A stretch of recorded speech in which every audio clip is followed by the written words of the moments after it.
السلام عليكم. أنا معتصم مقيس وحداني، نحب نردوا على سيد خليفة الشيباني الناطق الرسمي باسم الحرس الوطني اللي يحكي في بلاطو الحوار التونسي في برنامج مريم 24/7. نحب نقولوا له رانا حنا معتصمين وجبد مول الكرهبة هذه قال راهو يخدم في الصحراء، نحبوا نصححوا له معلوماتها. صحيح راهو كان يخدم في الصحراء، اما راهو خويا والساعة يخدم في الصحراء وعنده طرد تعسفي من ديسمبر، عنده 5 شهور بطال من مركزية من تونس بالورقة متاعها. وراني معتصم انا وياه ومشينا للكامور ومشيت معنا العباد من قصر حدادة.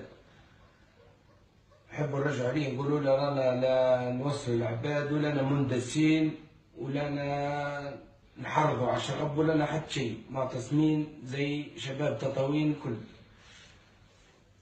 في السلمية ومواصلين في السلمية.